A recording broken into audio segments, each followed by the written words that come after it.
Hey guys, FastBreak here and welcome back to another video. With the NBA playoffs about to start, I'm going to be going over my first round predictions and who I think the winner will be in each of these series. We've got a lot of interesting matchups and even one series being a rematch of last year. So without further ado, let's hop right into these matchups. Starting off in the Eastern Conference with the 4-5 matchup, we got the Toronto Raptors versus the Philadelphia 76ers. See, now this is a tough series to predict. You got the Sixers who look like the better team on paper, but out of their last 18 games, they've only won 11 compared to the Raptors' last 18 games, they've won 14 of them. The Raptors also won the season series 3-1, and that's with the Raptors all-star point guard Fred VanVleet missing 2 of those wins the past month. And with Matisse Thybulle ineligible to play games in Toronto, that could play a huge factor. They're definitely going to miss him on the defensive end in those games. However, I feel this season's scoring champion Joel Embiid is going to be a huge problem for the Raptors. The Raptors tend to run small ball with their big man being Siakam, Boucher, and Achua, and with none of them being over 6'9" and Joel Embiid being 7 foot 280 plus pounds and an unstoppable force in the paint,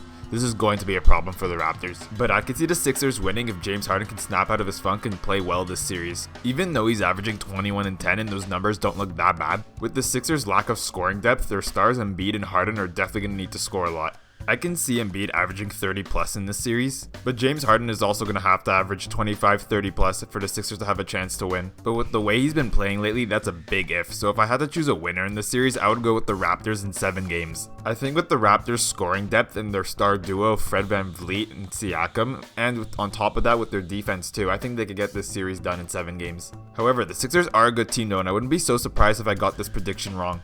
Moving on to the 3-6 matchup in the East, we got the Milwaukee Bucks versus the Chicago Bulls. This is a series that I think the Bucks are going to handle very easily. This is just an unfortunate matchup for the Bulls because they had such an amazing season sitting at the first seed for a good chunk of it. But then they caught the injury bug and then they started losing a lot of games. They lost Caruso for a bit, they lost Lonzo as well, and he's not coming back this season. It's just an unfortunate one for the Bulls, especially considering how good of a season DeRozan had and how good him and LaVine looked together.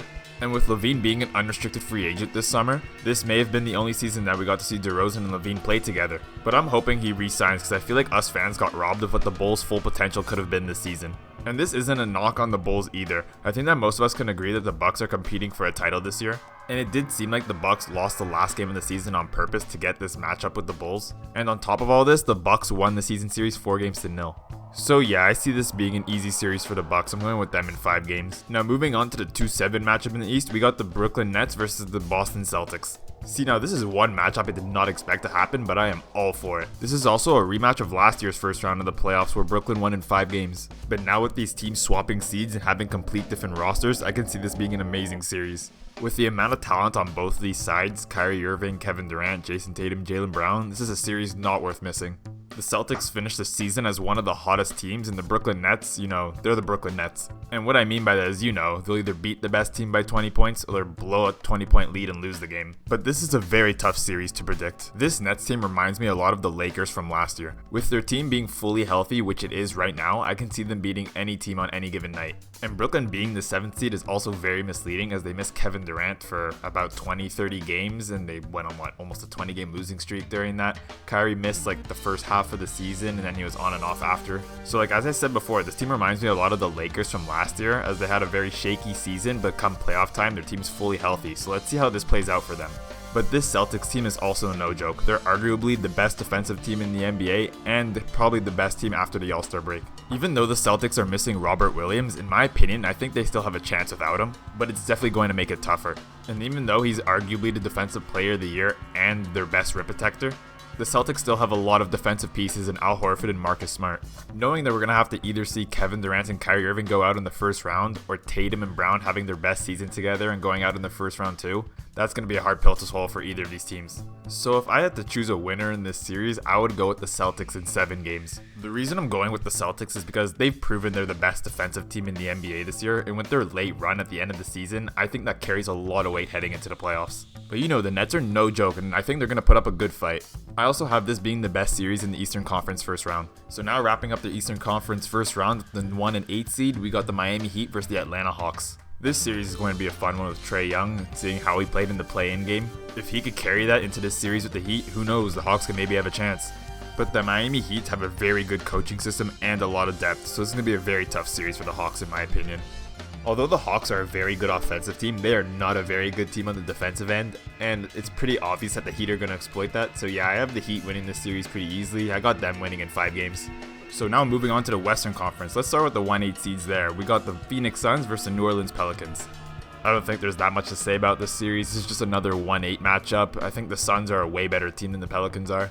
The Pelicans definitely have a bright future though, especially with what they showed in the play-in games. Brandon Ingram and CJ McCollum going off against the Clippers is something most of us didn't see coming. And with the Pelicans starting something like 1-12 this season and Zion Williamson missing the entire year, them finishing the 8 seed isn't so bad for them considering they're only going to be better next year.